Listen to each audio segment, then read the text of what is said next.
हर हर महादेव दोस्तों, ओम नमः शिवाय। आप सभी को सावन मास की हार्दिक शुभकामनाएं, पुत्रदा एकादशी की हार्दिक शुभकामनाएं। आप सभी पर भगवान भोलेनाथ की कृपा सदा सर्वदा बनी रहे।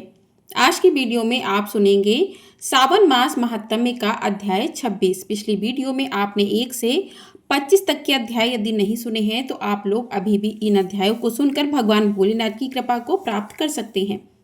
आज सावन मास की कथा श्रृंखला का 26वां दिन है। आज दिन है मंगलवार, जो कि बजरंगबली और भगवान शिव के वीर रूपों को समर्पित है। आज हम श्रद्धा से वंदन करते हैं भगवान शिव के वीरभद्र अवतार का, जो अधर्म और अन्याय के नाशक हैं।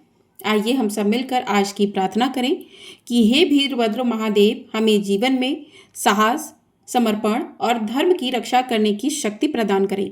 हे माँ पार्वती, हमारे हृदय को करुणा, धैर्य और भक्ति से भर दे। हे बजरंगबली, हमारे भीतर भक्ति भाव और निस्वार्थ सेवा की लौ जलाएं। अगर पूजा या कथा में कोई भूल या कोई त्रुटि रह जाए तो कृपया करके हमें क्षमा करें और अपने आशीर्वाद से हमें सशक्त करें। आइए अब सुनते हैं आज का अध्याय। आज के अध्याय में महादेव जी कहते हैं, पार्वती कुबेर स्थान से उत्तर भाग में मनोवांछित वस्तुओं को देने वाली महादेवी भद्रकाली का स्थान है। जो चैत्र मास की तृतीया को उनकी पूजा करता है, उसे सौभाग्य, विजय और लक्ष्मी की प्राप्ति होती है। कुबेर स्थान से नैत्य भाग में साक्षात कुबेर जी विराजमान है। जो पंचमी तिथि को भक्ति भाव से गंध, पुष्प तथा चंदन आदि के द्वारा उनकी पूजा करता है, उसे विघ्न रहित अनुपम निधि की प्राप्ति होती है। वहां कुंड में स्नान करने से ब्रह्म हत्या जैसे पापों का भी नाश हो जाता है। उसके पूर्व भाग में बालाकेश्वर लिंग है तथा उत्तर भाग में गया क्षेत्र सहित अंबिका स्थान है। उन दोनों के दर्शन से मनुष्य वाजपेय यज्ञ का फल पाता है और समस्त पापों से मुक्त हो जाता है। कुबेर स्थान से 10 कोस की दूरी पर पुष्कर नाम का तीर्थ है। उससे अग्निकोण में 14 कोस दूर देवकुल नामक स्थान है, जहां देवताओं का समागम हुआ है। उसके पश्चिम भाग में ऋषि तोआ नदी है, जो समस्त पातकों का नाश करने वाली है और जो ऋषियों को परम प्रिय है। जो मनुष्य उसमें विधि पूर्वक स्नान करके पितरों का तर्पण करता है, वह 70,000 वर्षों के लिए पितरों को तृप्त कर देता है। इतना ही नहीं, उसे 7 जन्मों के पापों से भी मुक्ति मिल जाती है। महादेव जी कहते हैं, देवी परम पवित्र देवदारू वन में सहस्त्रों ऋषि निवास करते थे। वे सभी प्रतिदिन बावली, कुआं और तड़ाग आदि में स्नान करते थे। वहां रहते रहते उन्हें बहुत वर्ष बीत गए। उनके पुत्र पौत्रों की संख्या बढ़ गई और वे दारुक वन में सब ओर फैलकर रहने लगे। एक दिन उन सभी ने एकत्र होकर आपस में विचार किया कि हम लोग ब्रह्मलोक में चलकर ब्रह्मा जी की प्रार्थना करें, जिससे यहाँ कोई नदी प्रकट हो जाए। ऐसा निश्चय करके वे तपोधन मुनि ब्रह्मलोक में गए और वहाँ ब्रह्मा जी की अनेक प्रकार से स्तुति करने लगे। ऋषि बोले, ओमकार स्वरूप आपको नमस्कार है। संपूर्ण विश्व की सृष्टि करने वाले आपको बार बार नमस्कार है। समस्त संसार की रक्षा करने वाले आप परमात्मा को नमस्कार है और जगत का संहार करने वाले तथा ब्रह्म रूपधारी आपको नमस्कार है। पितामह आपको नमस्कार है। सूर्य ज्येष्ठ आपको नमस्कार है। उन ऋषियों के इस प्रकार स्तुति करने पर लोग पितामह ब्रह्मा जी बड़े प्रसन्न हुए और बोले कि विप्रवरो, तुम्हारा स्वागत है। मैं इस दिव्य स्रोत से बहुत संतुष्ट हूँ। अब तुम कोई उत्तम वर मांगो। तब ऋषियों ने कहा कि हे सूर्यश्रेष्ठ, आप हमें स्नान करने के लिए कोई पाप नाशिनी नदी प्रदान कर दीजिए। उनके ऐसा कहने पर ब्रह्मा जी ने वहां मूर्तिमती नदियों की ओर देखा। उन्हें देखकर फिर कमंडलों की ओर दृष्टि डाली। तब यह सभी नदियां उनके कमंडलों में प्रवेश कर गईं। ब्रह्मा जी कहने लगे, महर्षियों, यह सब महापुण्यमय नदियां कृपा पूर्वक भूलोक में जाने के लिए इस कमंडलू में प्रविष्ट हुई हैं। अगर इनमें से किसी एक को भेजूं तो औरों के मन में क्रोध होगा, इसलिए इस कमंडलू में स्थित सभी नदियों को मैं देवदारू वन में जाने के लिए छोड़ता हूँ। ऐसा कहकर ब्रह्मा जी ने उन सबको छोड़ दिया और कहा, मैंने ऋषियों की प्रार्थना से तो रूपा इन नदियों को स्नान के लिए दिया है, इसलिए इनसे प्रकट होने वाली नदी ऋषि तोया नाम से प्रसिद्ध होगी। इस प्रकार देवदारू वन में ऋषि तोया नदी का आगमन हुआ है। पूर्व वाहिनी ऋषि तोया नदी जहाँ समुद्र में मिली है, वहाँ जो मनुष्य स्नान और जलपान करते हैं वे धन्य हैं। वहां प्रातःकाल गंगा पूर्वाह्न काल में यमुना, मध्याह्न काल में सहस्त्रों नदियों के साथ सरस्वती, अपराह्न काल में नर्मदा तथा सायं काल में सूर्यपुत्री तपसी नदी बहती है।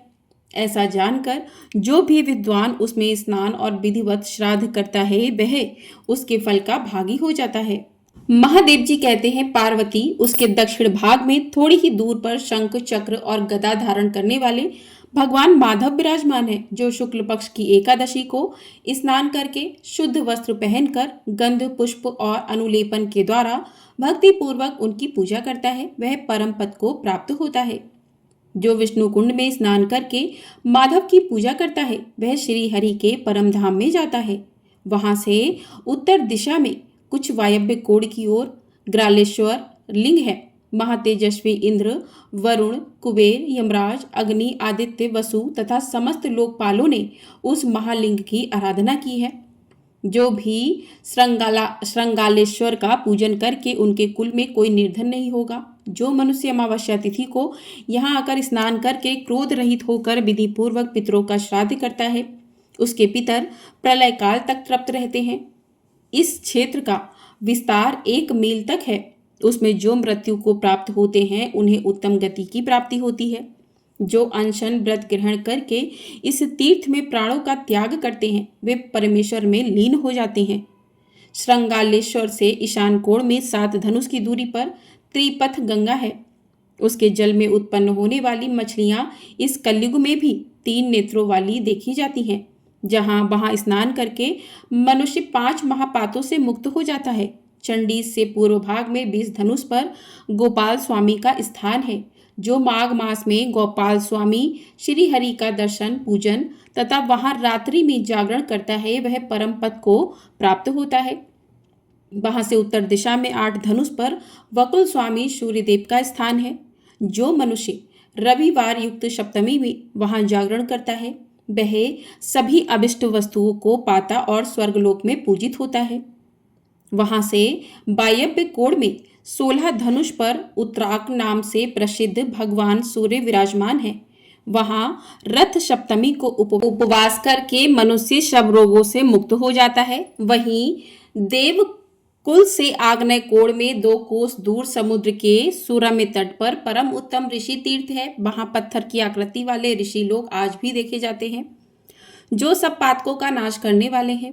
वहां से पश्चिम दिशा में आधे कोस पर मरुदत्त देवी हैं जो मरुदत्त गणों के द्वारा पूजित तथा समस्त अविष्ट वस्तुओं को देने वाली हैं। मनुष्य को चाहिए कि समस्त कामनाओं की सिद्धि के लिए महानवमी और सप्तमी तिथि को गंध पुष्प आदि उपचारों द्वारा यत्न पूर्वक उनकी पूजा करें।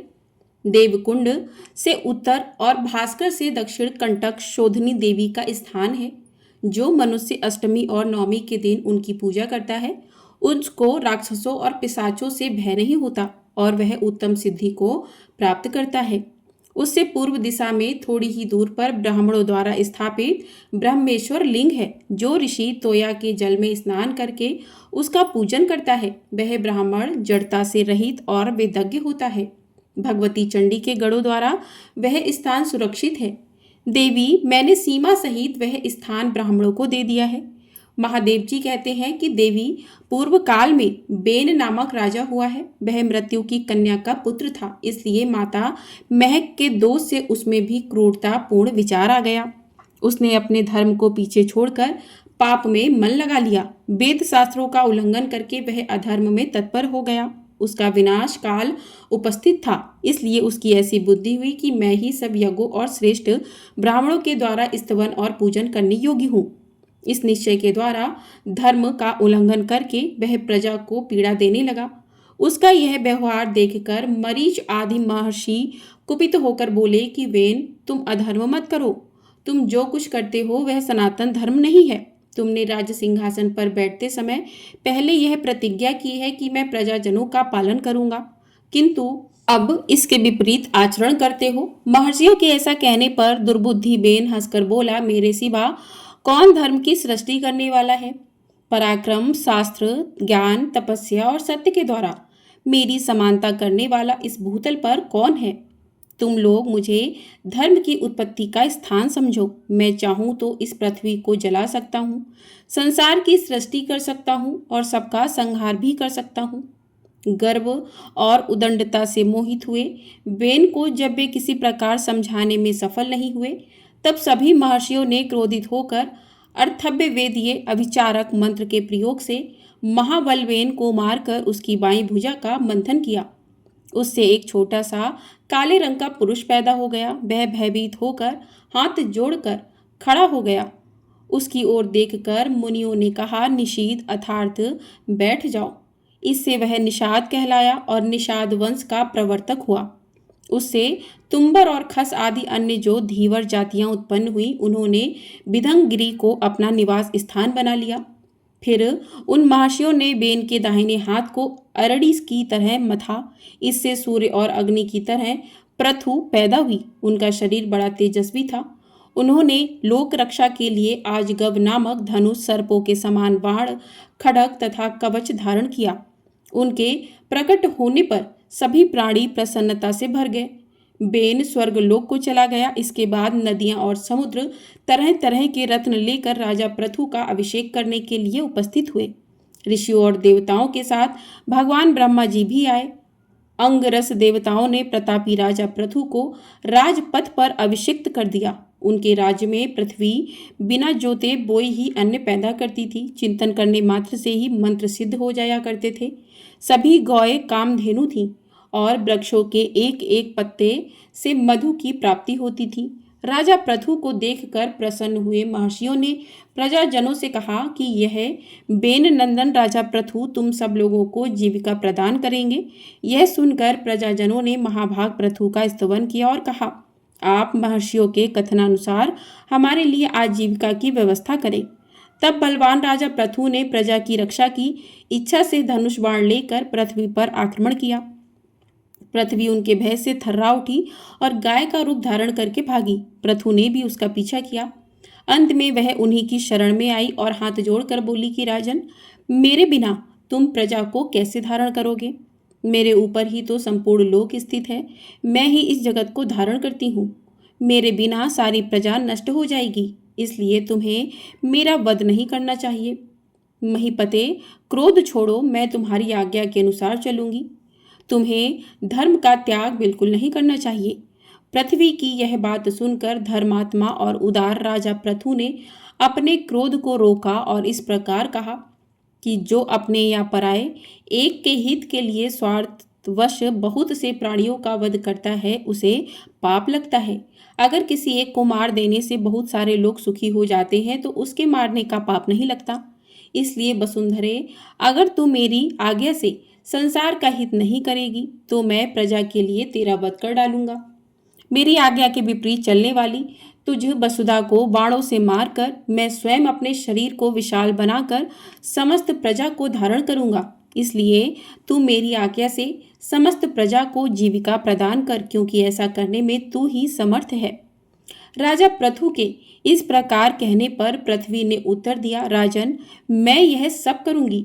तुम मेरे लिए बछड़े की कल्पना करो, जिसके प्रति बत्सल होकर मैं दूध के रूप में अन्न प्रदान करूं। इसके सिवा मुझे समतल बनाओ, जिससे मैं अपने दूध को चारों ओर फैला सकूं। तब राजा पृथु ने धनुष की कोटि से पर्वतों और शिलाखंडों को उखाड़कर एक जगह कर दिया और फिर चाक्षुष मनु को बछड़ा बनाकर उन्होंने अपने हाथों में अन्नों को धोया। इसके बाद चंद्रमा बछड़ा हुए, बृहस्पति धोने वाले बने, गायत्री आदि छंद दुग्ध पात्र हुए और तपस्या और सनातन ब्रह्म उन्हें दुग्ध रूप में प्राप्त हुआ। फिर इंद्र आदि देवताओं ने सोने का पात्र लेकर इस पृथ्वी को दुहा। उस समय इंद्र बछड़ा और सूर्य धोने वाले बने।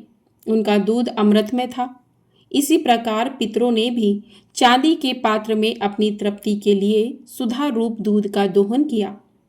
उनके लिए व्यवसत मनु बछड़ा और आतंक धोने वाले थे। असुरों ने लोहे के पात्र में माया शक्ति का दोहन किया। उस समय दूध धोने वाला द्विमूर्धा और बछड़ा विमोचन था। उस माया रूप दूध से ही दैत्य आज भी मायावी है। नागों ने तक्षक को बछड़ा बनाकर तुम्बे के पात्र में विष रूपी दूध दुहा। उस समय बासुकी दोगदा थे, इसलिए सर्प बड़े विषैले होते हैं। यक्षों और पुण्यजनों ने कुबेर को बछड़ा बनाकर कच्चे पात्र में अंतर्धान शक्ति का दोहन किया। उनके दोगदा थे रजत नाग। राक्षसों और पिशाचों ने भी पृथ्वी से कपाल रूपी पात्र में रक्त में दूध का दोहन किया। उनकी ओर से सुमाली बछड़ा था और ब्रह्मोपेत कुबेर दोगधा थे। गंधर्वों और अप्सराओं ने चित्र रथ को बछड़ा बनाकर कमल के पात्र में उत्तम गंध का दोहन किया। मुनिपुत्र रुचि उनकी ओर से दोगदा हुए थे। पर्वतों ने पृथ्वी से मूर्ति में औषधियां तथा तरह तरह के रत्नों को दुहा। उनका बछड़ा हिमालय धोने वाला मेरुगिरी तथा पात्र हिमालय था। वृक्ष और लता आदि वनस्पतियों ने पलाश का पात्र लेकर पृथ्वी को दुहा। कटने पर फिर से अंकुरित हो जाना यही उनका दूध था।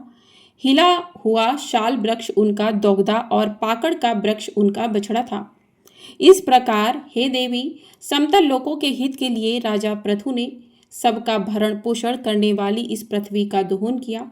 उन्होंने धर्म से भूतल वासियों का रंजन किया, इसलिए उन्हें राजा कहा गया और तभी से इस पृथ्वी पर राजा शब्द की प्रसिद्धि हुई।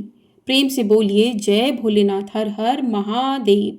आज के अध्याय में बस इतना ही। इसके आगे का वृत्तांत आप लोग अगले अध्याय में सुनिएगा। हर हर महादेव। अब सुनते हैं श्री शिव चालीसा पाठ। जय गणेश गिरिजा सुमन मंगल मूल सुजान, कहते अयोध्या दास तुम देहु अभय वरदान। जय गिरिजापति दीन दयाला, सदा करत संतन प्रतिपाला। भाल चंद्रमा सोहतनी के, कानन कुंडल नांग फनी के। अंग गौर सिर गंग बहाए, मुंड माल तन छार लगाए। वस्त्र खाल बागंबर सोहे, छवि को देखी नाग मन मोहे। मैना मातु की हवे दुलारी, वाम अंग सोहत छवि नारी। कर त्रिशूल सोहत छवि भारी, करत सदा शत्रुघ्न क्षयकारी। नंदी गणेश सोहित कैसे, सागर मध्य कमल है जैसे। कार्तिक श्याम और गणराऊ, या छवि को कही जात न काऊ। देवन जब ही जाए पुकारा, तब ही दुख प्रभु आप निवारा। किया उपद्रव तारक भारी, देवन सब मिली तुम्हें जुहारी।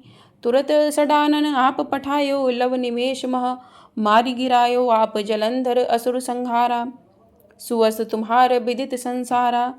त्रिपुरा सुर सन युद्ध मचाई, सभई कृपा कर लीन बचाई। किया तपई भागीरथ भारी, पूरब प्रतिज्ञा तासु पुरारी।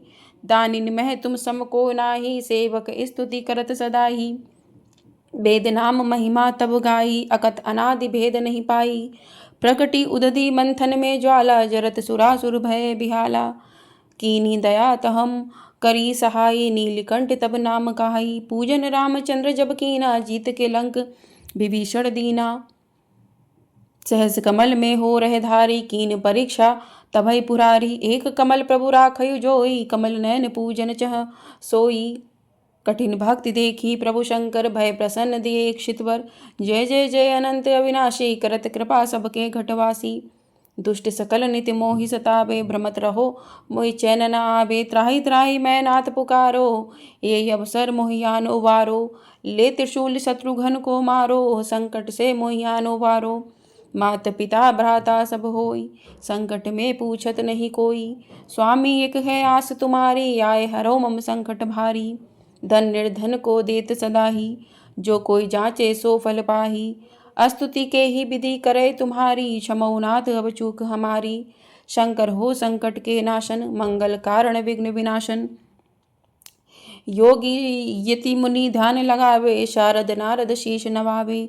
नमो नमो जय नमः शिवाय, सुर ब्रह्मादिक पार न पाए। जो ये पाठ करे मन लाई, तापर होत है शंभु सहाई। ऋषनिया जो कोई हो अधिकारी, पाठ करे सो पावनहारी। पुत्र होन कर इच्छा जो, निश्चय शिव प्रसाद ते होई। पंडित त्रयोदशी को लावे, ध्यान पूर्वक होम करावे। त्रयोदशी व्रत करे हमेशा, ताके तन नहीं रहे कलेशा। धूप दीप नैवेद्य चढ़ावे, शंकर सम्मुख पाठ सुनावे। जन्म जन्म के पाप नसावे, अंत धाम शिवपुर में पावे। कहे अयोध्या दास आस तुम्हारी, जानी सकल दुख हरौ हमारी। नित्य नेम कर प्रातः ही, पाठ करो चालीसा। तुम मेरी मनोकामना पूर्ण करो जगदीश। मगसर छठी है मंत्र ऋतु संबद 64 जान स्तुति चालीसा शिभई पूर्ण कीन कल्याण। हर हर महादेव। इस प्रकार से शिव चालीसा पूर्ण हुआ। अब करते हैं भगवान भोलेनाथ की आरती। ओम जय शिव ओमकारा प्रभु हर शिव ओमकारा ब्रह्मा विष्णु सदा शिव अर्धांगी धारा। ओम जय शिव ओमकारा एकानन चतुरानन पंचानन राजे स्वामी पंचानन राजे हंसानन गरुड़ासन वृषवाहन साजे। ओम जय शिव ओमकारा दो भुज चार चतुर्भुज दश भुज अति सोहे स्वामी दश भुज अति सोहे त्रिगुण रूप निरुखता त्रिभुवन जन मोहे। ओम जय शिव ओमकारा अक्षमाला बनमाला मुंडमाला धारी स्वामी रुंडमाला धारी चंदन मृग मद सोहे भाले शशिधारी। ओम जय शिव ओमकारा श्वेतांबर पीतांबर बागंबर अंगे स्वामी बागंबर अंगे सनकादिक भूतादिक ब्रह्मादिक संगे। ओम जय शिव ओमकारा करके मध्य कमंडलु चक्र त्रिशूलधारी स्वामी चक्र त्रिशूलधारी सुखकारी दुखहारी जगपालनकारी। ओम जय शिव ओमकारा ब्रह्मा विष्णु सदा शिव जानत अविवेका प्रणवाक्षर के मध्य ये तीनों एका। ओम जय शिव ओमकारा काशी में विश्वनाथ विराजत नंदनी ब्रह्मचारी नितुठ भोग लगावत महिमा अति भारी। ओम जय शिव ओमकारा त्रिगुण शिव जी की आरती जो कोई नर गावे कहत शिवानंद स्वामी सुख संपत्ति पावे। ओम जय शिव ओमकारा हर हर महादेव। ओम नमः शिवाय। तो इस प्रकार से आज का अध्याय भगवान शिव की आरती कथा पूर्ण हुई। आपको वीडियो पसंद आई हो वीडियो को लाइक कर लीजिएगा। चैनल पर नए हैं तो चैनल को सब्सक्राइब कर लीजिएगा। कमेंट बॉक्स में हर हर महादेव अवश्य लिखिएगा। हर हर महादेव। ओम नमः शिवाय।